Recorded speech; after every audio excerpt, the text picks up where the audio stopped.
Assalamualaikum warahmatullahi wabarakatuh. Selamat pagi anak-anak. Semoga selalu semangat ya. Hari ini kita akan belajar tentang materi jenis usaha perekonomian di Indonesia. Tema 2, subtema 1.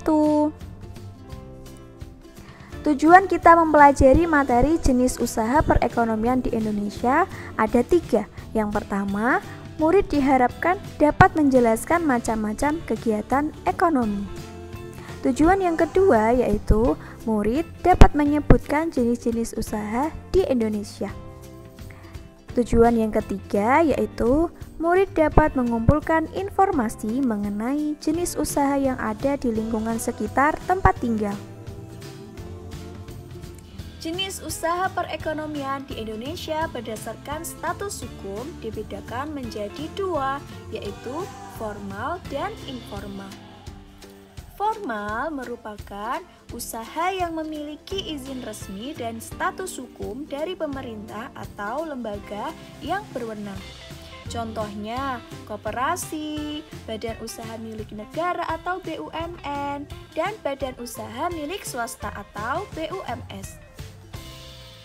Informal adalah usaha yang tidak memiliki izin resmi dan status hukum dari pemerintah atau lembaga yang berwenang.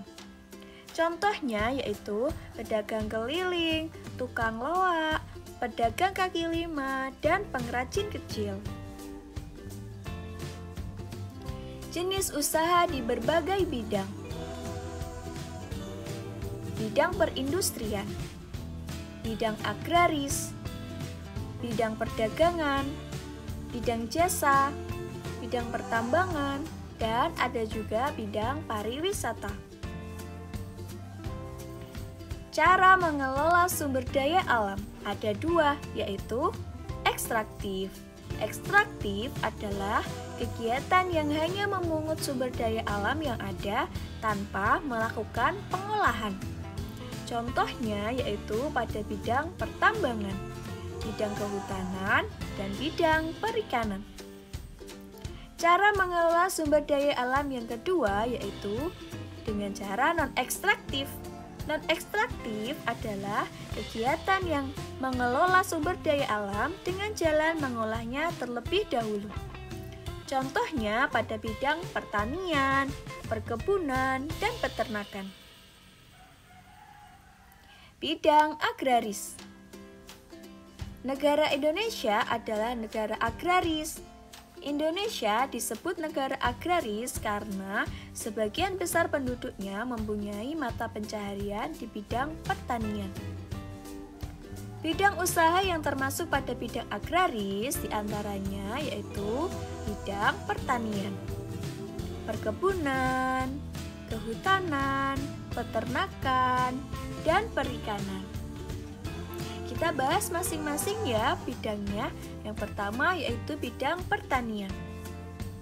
Usaha yang dapat dilakukan pada bidang pertanian diantaranya yaitu menanam padi dan palawija, menanam sayur-sayuran, membajak sawah, memanen padi, dan mengairi sawah. Hasil produksi yang bisa didapatkan pada bidang pertanian diantaranya yaitu berupa makanan pokok, padi, jagung, kedelai, kacang-kacangan, serta sayur-sayuran seperti kentang, bayam, wortel, dan buah-buahan.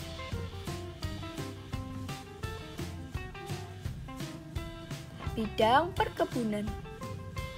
Kegiatan perkebunan yaitu kegiatan pertanian berskala besar dengan menanam komoditas tertentu baik untuk melayani kebutuhan dalam negeri maupun ekspor atau kebutuhan di luar negeri.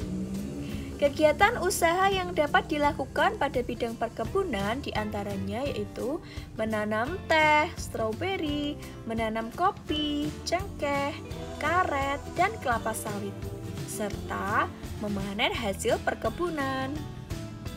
Hasil produksi pada bidang perkebunan diantaranya yaitu teh, kopi, stroberi, cengkeh, karet, kelapa sawit, dan sebagainya. Selanjutnya yaitu bidang kehutanan. Usaha yang dapat dilakukan pada bidang kehutanan diantaranya yaitu menebang pohon dengan sistem tebang pilih, mengangkut kayu hasil hutan dengan truk, dan membuat kerajinan dari kayu. Hasil produksi pada bidang kehutanan diantaranya berupa kayu, rotan, damar, serta alat-alat rumah tangga seperti kursi dan meja. Bidang peternakan. Kegiatan usaha yang dapat dilakukan pada bidang peternakan diantaranya yaitu memberikan makanan kepada hewan ternak, jual beli hewan ternak, dan memerah susu hewan ternak.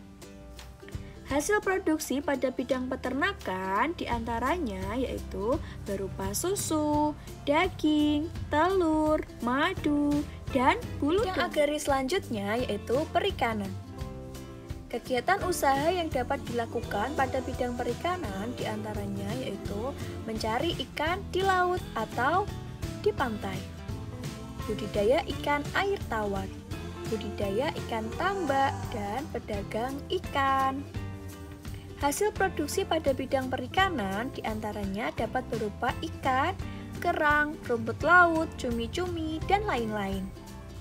Selanjutnya, kita akan membahas jenis usaha pada bidang perindustrian. Industri merupakan kegiatan memproduksi bahan mentah menjadi barang jadi. Usaha industri dilakukan untuk mencari nilai tambah untuk mendapatkan keuntungan. Pembagian jenis industri menurut jumlah tenaga kerjanya. Yang pertama ada industri rumah tangga. Industri rumah tangga jumlah tenaga kerjanya antara 1-5 orang. Contohnya membuat sebuah gerabah. Yang kedua ada industri kecil. Industri kecil jumlah tenaga kerjanya antara 6-19 orang. Di situ contohnya yaitu membuat kain batik. Industri sedang. Industri sedang disebut juga industri menengah. Jumlah tenaga kerjanya antara 20-99 orang. Di situ contohnya membuat kendi. Industri besar. Industri besar jumlah tenaga kerjanya lebih dari 100 orang. Di sini contohnya yaitu pabrik garmen. Selanjutnya bidang perdagangan. Usaha perdagangan merupakan usaha jual beli dengan tujuan mendapatkan keuntungan. Alat tukar yang digunakan dalam jual beli adalah uang. Zaman dahulu jual beli dilakukan dengan sistem barter. Sistem barter yaitu sistem tukar menukar barang. Pembagian jenis perdagangan berdasarkan jumlah barang yang diperdagangkan. Yang pertama, pedagang kecil. Pedagang kecil contohnya yaitu warung kios dan pedagang kaki lima. Yang kedua, pedagang menengah. Pedagang menengah contohnya yaitu pada warung kelontong. Pedagang besar. Pedagang besar contohnya yaitu pengekspor dan pengimpor. Bidang selanjutnya yaitu bidang jasa. Jasa adalah bidang yang dilakukan dalam bentuk pelayanan. Orang yang memberikan pelayanan kepada pihak lain akan mendapatkan imbalan. Contohnya yaitu tukang cukur. Selanjutnya adalah dokter, sopir, dan tukang jahit. Bidang selanjutnya yaitu bidang pertambangan. Pertambangan merupakan rangkaian kegiatan dalam rangka upaya pencarian, penggalian, pengolahan, pemanfaatan, dan penjualan bahan galian. Kegiatan usaha yang dapat dilakukan pada bidang pertambangan diantaranya yaitu pertambangan batu bara, pertambangan emas, pertambangan minyak dan gas. Hasil produksi dalam bidang pertambangan diantaranya yaitu minyak bumi, gas alam, batu bara, dan galian mineral. Selanjutnya, bidang pariwisata. Usaha di bidang pariwisata memanfaatkan daya tarik keindahan alam, sosial budaya, kesenian, dan hasil kreativitas. Masyarakat mendapatkan keuntungan dari hasil kunjungan wisatawan. Wisatawan yang berkunjung akan membelanjakan uangnya di daerah wisata. Usaha di bidang pariwisata mampu menggerakkan perekonomian di daerah wisata. Contohnya yaitu pedagang aksesoris. Selanjutnya ada pertunjukan budaya, seperti pertunjukan Reok Ponorogo dan tempat-tempat wisata. Terima kasih, semoga materi hari ini bermanfaat. Jangan lupa semangat belajar ya. Assalamualaikum warahmatullahi wabarakatuh.